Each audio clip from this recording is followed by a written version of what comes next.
What is up, beloved? Greetings in Jesus' name. It's Ree again, and again I'm with my friend Jay, who's helping me translate. Today we're going to be talking about the baptism of the Holy Spirit.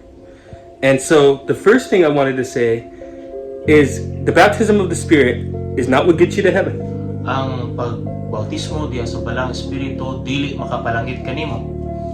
Going to heaven is by faith in Jesus alone. Ang pag-ato sa langit pinaagi lang na sa imong pagtuo diya kang Hesus. And we talked about that in the first two videos. Ato na nang giisgutan atong unang nga duha ka video. But now that you're a believer, Apan karon nga magtutuo na ka, you want this experience. gusto ka makasinati ani. It's going to empower you Muni maglig-on sa imuha to live the Christian life. aron imong ikinabuhi ang kinabuhing Kristohanon.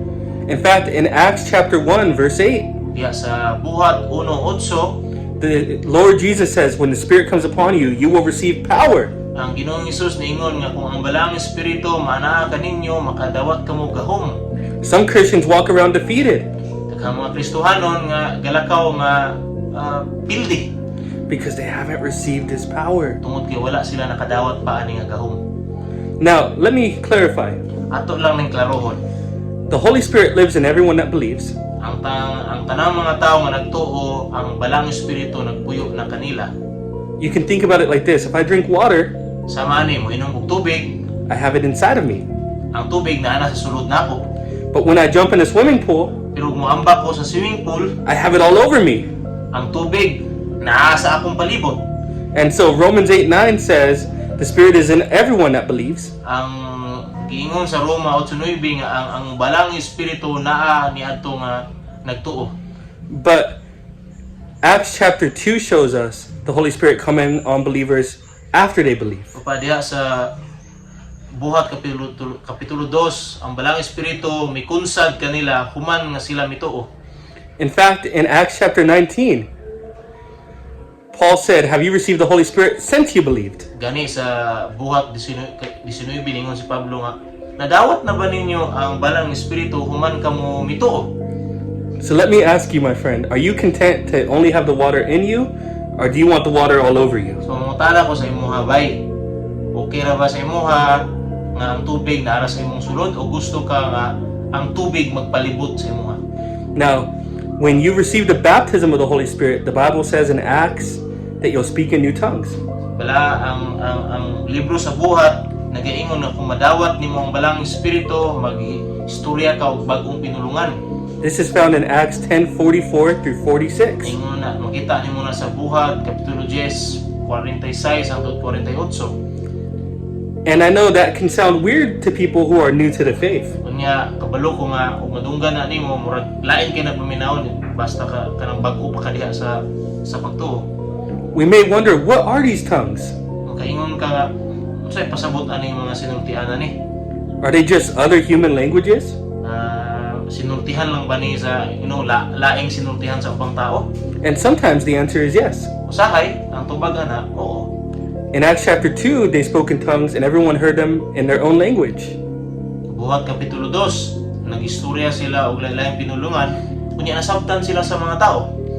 But in 1 Corinthians 14, it talks about a very different kind of tongues. Pero diya sa unang Korinto 14 naghisgot po ni og lahi nga klase nga pinulungan.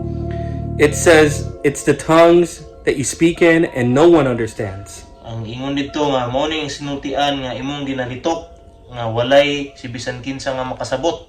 It says that when you pray in a tongue, your understanding is unfruitful, Nga kung mag-ampo ka diha sa nagkalain-laing pinulungan, dili ka makasabot. but your spirit prays. Apan ang imong balang espiritu ang imong espiritu nagaampo. Now, I should add, we're not speaking in tongues in order to be saved. Akong idungag nga dili ta mag-ampo or magsulti og lain-laing pinulungan para ta maluwas. And praying in tongues doesn't mean that you're a better Christian than others. O kung mag-ampo ka diha sa lain-laing pinulungan, di na abot pasabot nga mas maayo ka nga Kristohanon kumpara sa uban.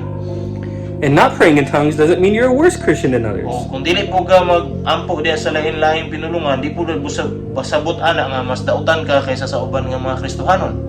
But Jude says when you pray in tongues, Apan si Judas niingon siya nga kung mag-ampo ka sa diha sa imong lain-laing pinulungan, you build up your most holy faith in Christ. Imuhang ginapalig-on ang imuhang balaan nga pagtuo diha kang Kristo.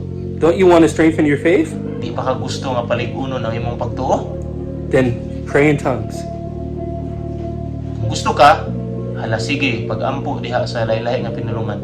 And to receive all of this, and to receive the baptism of the Holy Spirit, Ug aron madawat nimo ang pagbautismo sa Balaang Espiritu, you simply have to ask. ang imong buhaton sayon ra kayo, mangayo ra.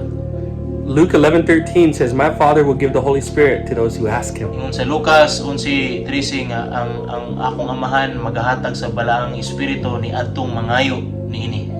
You can pray and ask right now. Makaampo ka o mangayo ka karon. Pray this in faith. Iampo ni diha sa pagtuo. Dear Jesus, Ginoong Hesus, please give me your Holy Spirit. palihog ihatag kanako ang imong Balaang Espiritu. Baptize me in the Spirit. Bautismohi ako diha sa Espiritu And Heavenly Father, o langitnon nga amahan. I ask you for the Spirit. Pangayo nako sa imuha ang Espiritu. Thank you, Holy Spirit, Salamat Balaang Espiritu for covering me. sa pagtabon kanako. Thank you, Father, Salamat Amahan for giving me your Holy Spirit. sa paghatag kanako sa imong Balaang Espiritu. And thank you, Lord Jesus, Salamat Ginoong Hesus for baptizing me in your Spirit. sa pagbunyag, pagbautismo kanako sa imong Balaang Espiritu. Amen. Amen. Amen. And I'm going to pray in tongues, and when you guys are ready, please join me.